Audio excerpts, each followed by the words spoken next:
그래서 다시 이제 돌아가서 이제 26페이지입니다. 이거는 이제 철호 스님이 스스로 쓰는 이제 자서전이에요. 이걸 보시면 이제 나는 걸륭 38년 계사년 1773년부터 수도 북경의 강통사에서 주지를 맡아 대중을 거느리고 참선 수행을 하면서 틈틈이 이런 말 저런 말을 짓거리며 붓으로 기록해 두었다. 그래서 이제 26페이지입니다. 예. 그래서 이제 감산 여사님도 그랬지만은 이 깨닫고 났어요. 깨치는 것도 몇 번 깨쳐요. 깊이가 달라요. 그러고 나서 이 설통이 나오는데요. 감산 여사님은 붓만 들면 책이 하나 나왔대요. 그게 마치 이제 거미 똥구멍에서 거미줄이 나오는 거하고 같은데 그게 설통이에요. 이게 말 변제만 나오는 게 아니고요. 글로도 나와버려요. 그래서 이 철호 스님도 이게 변제도 됐지만은 설통이 나온 거예요. 그러니까 이제 막 이 저서가 많은 거예요. 42년 정유년 1777년에 이르러 숙세에 두터운 업장으로 말미암아 온갖 질병이 다발처럼 몰려들었다. 이때 이제 이 스님이 이미 뭐 책도 쓰고 깨쳐가지고 법문도 하고 하는데 아프니까 지금 경계가 온 거예요. 이 온갖 질병이 다발처럼 몰려들었다는 거예요. 그래서 교정의 오정신간에 5가지 이 마음을 다스리는 그런 간법에 장애가 많은 유정 중생들에게는 연불성이 가장 적절하다라고 한 대목을 기억하고, 이 이제 연불이라는 것이 그런 마장이라든지 업습을 빨리 제거하는 그런 주력 중에 주력이에요. 다란이 중에 다란이라고 되어 있잖아요. 정수첩에. 다란이 중에 다란입니다. 아미타불 자체가 산스크리트어예요. 아미타 유수라는 말이거든요. 그게 원어가요. 그걸 그대로 이제 음역을 한 겁니다. 원래가 다란입니다. 그래갖고 이 대목을 기억하고 연불로 마음과 병을 다스리기로 작정하였다. 이 연불 법문은 문수 보현 등 여러 보살님들부터 마명, 용수 등 조사 스님들과 지자, 영명, 초석, 연지 등 선지식들에 이르기까지 모두 한결같이 일생을 기해하여 수행하셨던 가르침이다. 그런데 내가 어떤 특별한 사람이라고 감히 생명을 다하여 이 훌륭한 수행법에 기해하지 않을 수 있단 말인가. 여기서 엄청 아파 보니까 이 스님이 이런 게 정토 법문으로 들어온 거예요. 이게 엄청 솔직하잖아요. 이 스님이 이렇게 솔직하게 했고, 이 스님은 항상 문수 보현한 문수 보살을 앞세우네요. 선사니까 아마 그래서 그래요. 그래서 이제 왕생하실 때도 문수 보살이 먼저 나오잖아요. 그게 다 인연법이고, 이제 제가 밴드에 올린 글 중에 일행삼매에 대해서 올렸잖아요. 이 문수 보살님이 일행삼매를 처음 말씀하신 거예요. 일행삼매라는 것은 고요한 곳에서 부처님에게 마음을 메어가지고 그 부처님만 생각할 때 삼매에 들고 일체 제부를 측면할 수 있다고 되어 있거든요. 연불삼매입니다. 이게 일행삼매가. 일행삼매가 연불삼매고, 그게 이제 그 오조 동산 스님 이전에는 초기 동산 법문에는 이 연불 법문이 많이 나와요. 문수 반야경이라든지 또 그런 게 전부 다 이제 이 연불 법문이에요. 선종에서 일행삼매니 일상삼매니 하는 말이 연불삼매에서 나온 말이에요. 이게. 근데 그 뒤로 가면서 이제 그 퇴색이 됐죠. 그 초기 그래 선종에서는 무량수경도 독경을 했다고 합니다. 그래서 이제 육조 스님 때 비로소 이제 건강형을 그때부터 독경을 했고요. 오조 스님 때까지는 능강형을 이제 그 선종에 소위 경전을 했습니다. 능강형을 가지고 오는 겁니다. 능강형은 이제 유식 불교입니다. 이 마음토리에 대한 이제 그것을 유식학으로 다 설명을 했거든요. 좀 능강이 어려워요. 그래 말하자면 이제 만법이 유식이요 상대가 유심이니라 그 도리입니다. 이 만법이 오직 인식이더라는 거예요. 인식밖에 없다는 거예요. 그렇잖아요. 그런 도리로 이제 능강형을 가지고 달마스님이 능강형을 갖고 왔는데, 이게 어렵다 보니까 이 중국 스님들은 중국 사람을 간단한 걸 좋아하거든요. 그래갖고 금강경으로 대체가 됩니다. 근데 육조 스님이 더 무식하니까 금강경을 선택을 하게 된 것 같아요. 짧은 걸로. 능강경은 방대하고 어려워요. 능강경 법문 번역한 게 몇 종류가 있어요. 그런데 완벽하다고 보기가 힘들어요. 이게 너무 어려워요. 용어가 너무 많아요. 유식 법문이다 보니까. 그래서 이제 금강경으로 그때부터 대체가 됐고요. 여기서 이제 마명보살님은 대성불교의 아버지예요. 대성기실론에서 이제 이 지간 법문이 나오잖아요. 사마타 이파사나 법문을 하면서 연보를 가지고 설명을 해요. 거기서 이제 왕생에 대한 법문도 나오고, 이 대성불교의 아버지 마명보살님이 정토 법문을 처음 이렇게 한 겁니다. 이분은 이제 부처님 인멸 후에 한 600년 뒤에 나온 스님이고요. 대성불교의 아버지고, 또 그 다음에 나오는 건 이제 용수보살입니다. 이제 마명 용수보살이죠.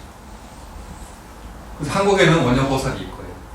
이 용수보살님은 이제 8종의 조사라고 합니다. 선종이든 함종이든 법창종이든 또 정토종이든 8종의 조사가 공통조사가 용수보살이에요. 이 8종의 조사는 용수보살님은 선종의 조사거든요. 그때도 정토 법문을 쓰랬어요. 정토종의 또 조사거든요. 그래서 이분이 이제 그 정토 법문을 설한 것은 이 십주 비바사론이거든요. 그 십주 비바사론에서 이행도 법문을 처음 설했어요. 용수보살님이죠. 이행도.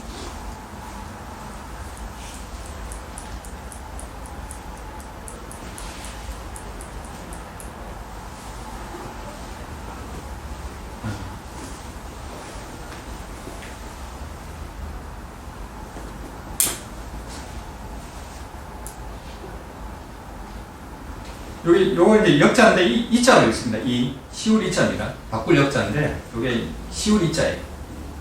그래서 이행도라고 하거든요. 그 반대는 뭐겠어요? 난행도잖아요. 이제 우리 이제 자약 수행은 난행도입니다. 참선이라든지 위파사는 난행도고, 요거는 성도문이라고 합니다. 성도문이다. 성도문이다. 여기는 이제 불력이라 해요.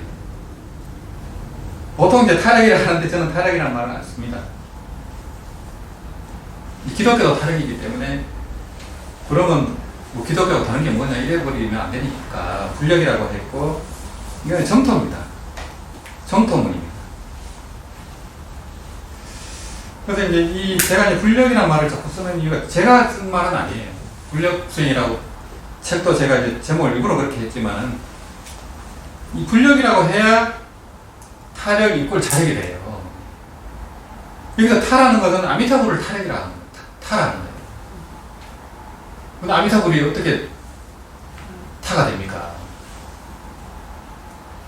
그 성품자리가 똑같은데, 나하고 완벽하게 하는데, 어떻게 타력이 될 수 있어요?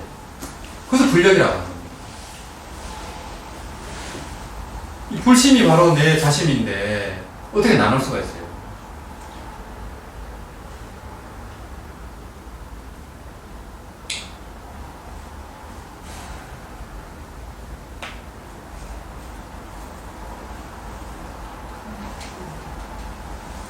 불불이 불상견이잖아요. 부처와 부처는 서로 보지 못한다고 되어 있잖아요. 이게 하두예요. 부처와 부처가 서로 만날 수가 없다는 거예요. 볼 수도 없고. 이게 하두입니다. 천돌이고요. 불불이 불상견인데, 아까 제가 말씀드렸잖아요.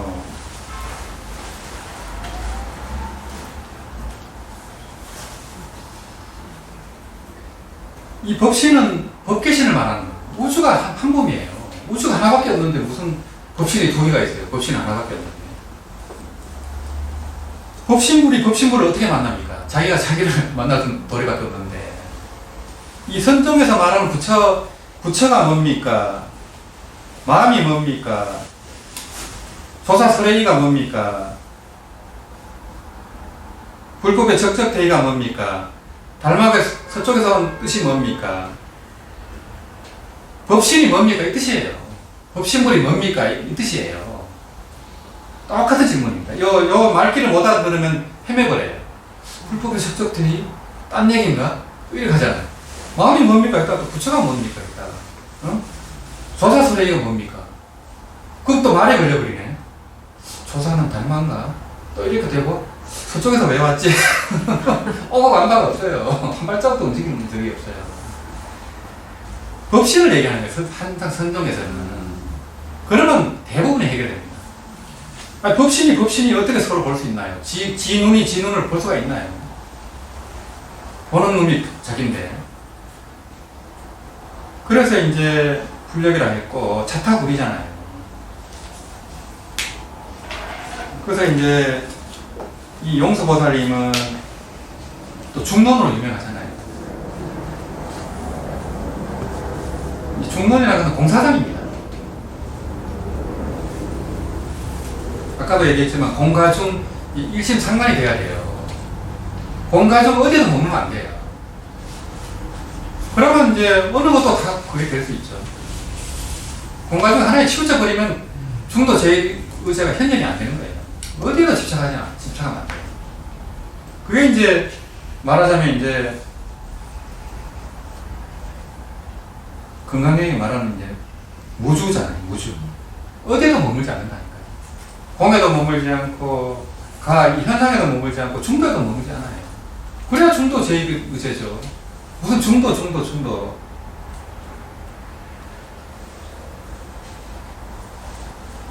그 법문을 자세히 보면 중도 법문이 아닙니다.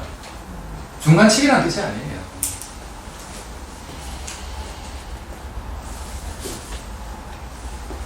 그 다음에 이제 이 지자스님은 아까 얘기했듯이 이제 천태 지자스님이거든요.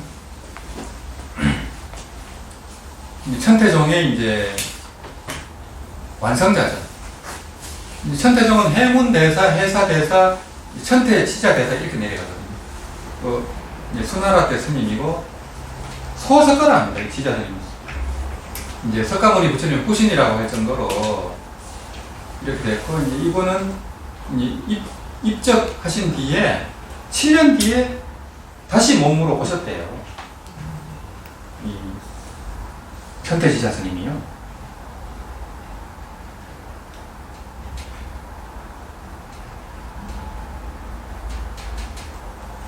(7년) 뒤에 이제 불롱스님으로 오셨대요. 불롱스님. 이름이 좀 특이하죠. 불롱선사가 오셨대요. 돌아가시자마자 7년 후에. 이런 얘기가 있고, 영명연사 스님은 이제 우리가 영명연수 선사님 많이 말씀드렸고, 초석 스님은 이제 유명한 스님은 아닌 것 같아요. 이제 1296년부터 1470년 스님인데, 이 명나라 때 입적하신 스님인데, 이제 역부를 하셨나. 근데 유명한 스님은 아닙니다. 기록에 별로 없어요. 연지대사님은 이제 우리가 잘 알죠. 이 정토종 8조입니다. 연지대사고요. 연지대사님은 이제 축창숙필, 또 이제 성난책진, 그 유명합니다. 번역되어 있고, 또 아미타경 서처, 그거 이제 영한 스님이 이걸 다 번역하신 거예요. 영한 스님이 제일 존중한 분이 연지대사님. 연지대사님은 하여튼 이제 이분도 선으로 깨쳤는데, 이분도 굉장히 아파 보니까 안 되더라는 거예요. 그래서 이렇게 선을 했고, 이 축창수필 보면은 이 참선하는 분들의 그 선입견, 그게 적나라하게 나와 있습니다. 이 연불하는 사람들 하대하고 우습게 알고, 그런 얘기가 축창수필에 많이 나와요. 솔직한 얘기가 다 나옵니다. 근데 이 스님은 하여튼 연불을 열심히 해가지고 호랑이가 조복됐어요. 호랑이도 조복됐고, 이제 나라에 이제 비가 안 올 때, 이 왕이 이제 특별하게 이제 제사를 좀 지내라 했는데, 그거 안 하고, 그냥 스님들, 신도들 데리고 논밭으로 하면서 연물만 했어요. 다른 의식을 안 하고. 연물만 했는데 비가 와버린 거예요. 그냥 난리가 난 거죠. 그럼 뭐 불교의식도 안 하고 불공도 안 드렸는데 비가 내렸잖아요. 어떻게 환수기잖아요. 그죠? 바로 부처님이 감흥해버리고. 그러면 이제 7령8부가 용이 감흥을 한 거잖아요. 부처님의 명에 의해서 그랬던 거예요. 민지대사님이 그래 대단합니다. 민지대사님 왕생바라문이 대단하고요. 하여튼 이런 분들이 이제 한결같이 일생을 기해하여 수행하셨던 가르침이다. 그런데 내가 어떤 특별한 사람이라고 감히 생명을 다하여 이 훌륭한 수행법에 기명하지 않을 수 있단 말인가. 이제 이렇게 됩니다. 그래서 이제 앞에 이제 그 교종의 오정신간 그걸 보니까 장애가 많은 유정들은 연불하라고 뱉더라는 거예요. 선사인데 그걸 우연히 보신 거죠. 경전을. 경전을 봤으니까 이 가르침을 접한 거 아니에요. 경전을 안 봤으면 어떻게 접합니까? 그래서 이제 오정신간을 보면은 이제 이게 전부 다 이제 번뇌를 물리치는 5가지 방법이에요. 번뇌를 내려놓고 이제 머물게 하는 그런 방법이거든요. 그래서 이 하나씩 보면은 이 부정간은 이제 해골 같은 것을 남방불교도 지금도 있거든요. 해골이나 죽은 사람을 앞에 놓고 앉아서 그걸 가라는 거예요. 왜냐면 우리가 막 애욕에 찌들어 살잖아요. 근데 찌들어 사는 사람들이 그 시체를 앞에 놓고 수행하는 거예요. 실제적인 수행입니다. 그래, 그게 떨어지겠죠, 애욕이. 이런 거는 이제 욕심하고 집착이 많은 사람들. 이제 자기 몸이 더럽고 추한 줄, 이제 부처님은 어떤 이제 왕빈가 그분이 이제 순식간에 그 몸이 늙어서 죽는 모습을 실제로 보여줘 버리잖아요. 실제로. 이게 이제 그런 부정간을 보여주는 거거든요. 부정간이고, 이제 남해근 대사님도 이 부정간이 중요하다 하시더라고요. 우리가 워낙 이 집착이 많다 보니까 부정간을 하고 또 자비간은 성격이 거칠고 화를 잘 내는 사람들이요. 저 같은 사람이 자비간을 해야 되는데요. 타인에게 자비로운 마음을 이제 갖게 한다는 거예요. 이 자비 명상 그 내용을 보면 정말 대단하거든요. 그런 걸 계속 이제 듣고 명상을 하고 이제 이렇게 이제 해야 되나. 부정간, 자비간, 그리고 연기간. 이거는 이제 우리가 이제 현상 세계에 대한 집착이 너무나 강하고 이걸 실자라고 생각하기 때문에 실자가 아니고 한상이다. 이런 걸 이제 이시적으로 설명하는 거예요. 인연법을 가지고. 이걸 이제 인연간이라고 하고 이제 연기간이라고 하거든요. 그 다음에는 이제 분석간, 무화간이라고 하는 이제 개분별을 갖는 겁니다. 이것은 이제 만물이 실제하지 공을 가나라는 거예요. 그래서 이제 집착으로 일어나는 번뇌를 잡도록 이제 개 분별관이라고 이렇게 하는데, 그래서 이제 이 일체 만물이 지수, 합풍, 공 하고 이 이제 6가지로 이루어졌다는 거예요. 이런 식으로 해서 이제 이 3개 법계를 이제 분석해서 공하고 무하로 이제 이렇게 깨닫도록 하는 겁니다. 이게 개분별관이라고 하고요. 이제 마지막은 이제 수식관입니다. 아나빠나 사타라고 많이 하잖아요. 이제 수식관이라고 하고요. 이제 들숨 날숨을 이제 뭐 숫자로 헤아릴 때도 있고, 그거는 방법은 뭐 다양하고요. 우리가 이제 워낙 이 정신이 산란하니까 호흡을 가나도록 해갖고 이 들뜬 마음을 내려놓게 하는 게 이제 이 수식관입니다. 그래서 이제 다른 경전, 오선문경에서는 이 수식관 대신에 연불관, 간불관을 넣기도 한다고 합니다. 이제 부처님의 삼신즉 법신, 보신, 응하신을 사용함으로써 번뇌와 장애를 다스리는 수행법, 이렇게 되어 있습니다. 그래서 제업이 두텁고 질병이 많거나 마장이 많은 분들은 이 연불관이 좋다는 거예요. 그래서 이제 이런 법문을 철호 스님이 보고 나서 비로소 연불을 하신 것 같아요. 경전을 보신 거죠. 그래서 이제 그 마지막 저건데요. 그래서 28페이지입니다. 그래서 나는 아침 저녁 예불 시간에 연불하기 시작하였는데 참선하는 스님들 중에 함께 따라하기를 원하는 입이 점점 많아졌다. 그래서 연불이 시절 인연과 중생 근기에 잘 맞고 또 혼자 스스로 수행하기에도 편리하다고 생각하고 마침내 참선을 그만두고 영불에만 전념하였다. 그래 굉장히 아프신 다음에 이렇게 하신 거예요. 그리고 당시에 법문의 장벽이 두터운 자들이 그래 참선이 좋니 위파사나가 좋니 그런 사람은 비방할 거 아니에요. 아니 무슨 대선사가 책도 내고 이런 분이 뭐 법문도 그렇게 한 갑자기 연구했다고 퇴전했네 이래 되는 겁니다. 저도 이제 참선 카페를 한 20년 이상 운영을 했거든요. 지금도 하고 있어요. 그 회원분들이 보기에는 저는 퇴전한 사람이에요. 형편없이 퇴전한 사람이에요. 연구를 하고 다니니까. 그래서 거기에 공지를 해서 이런 법회를 한다고 했을 때 한 명도 안 왔어요. 한 명도 안 왔어요. 1,300명인데. 무량수행이 한 2,300명 되는데 한 명도 안 옵니다. 퇴전했다고 보지. 서로 스님도 똑같은 소리를 들었다는 거예요. 사방에서 비방의 불길을 내뿜었다 하잖아요. 그러니 그 조계종 선방에 있는 스님들이 내가 연구를 한다 얘기할 수 있겠어요? 절대 못합니다. 큰 스님들이 저한테 얘기해요. 저한테만 얘기해요. 절대 얘기 안 합니다. 또 선방 수자스님도 선방에서 연구를 하고 계시다는 거예요. 용기 있는 스님이 이제 연구를 녹음하고 올렸어요. 그분도 수자님. 그 스님은 용기가 있는 분이죠. 그 청하스님이 처음에 이제 그 실상연불 그런 법문할 때도 그렇게 이제 마곤이다. 가지 마라. 그 선방에 거기 가지 마라. 마곤이한테 왜 가냐 이랬거든요. 근데 이제 그 일반 불자님들은 이제 청하스님 많이 따랐고 그런 이제 연불 법문이 대중화되는데 큰 역할을 하셨는데 청하스님이 왕생 법문을 거의 못 하셨어요. 말년에 그 강연사에서 한 3년 동안 법문하셨는데 매달 한 3년을 연불 법문 더 하시려고 안 가실 때잖아요. 3년을 더 하셨대요. 그분의 그 원력이 얼마나 대단합니까? 어떻게 3년을 더 살 수 있겠어요? 일반인들. 그래서 법문을 막 그 에너지를 쥐어 짜가지고 법문하신 거예요. 그때 그렇게 법문하셨어요. 했는데 이 왕생 서방정토 법문은 별로 못했습니다.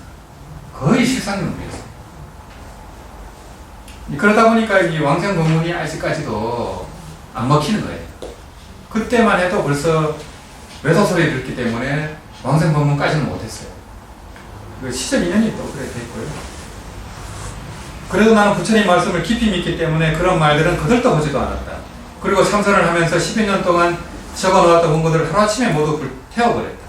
그런데 뜻하지 않게 참선만이 최고의 소양이라고 여기던 어떤 스님이 그 원고를 아깝게 여겨 타버린 잿더미 속에서 타고남은 약간의 원고를 찾아냈다.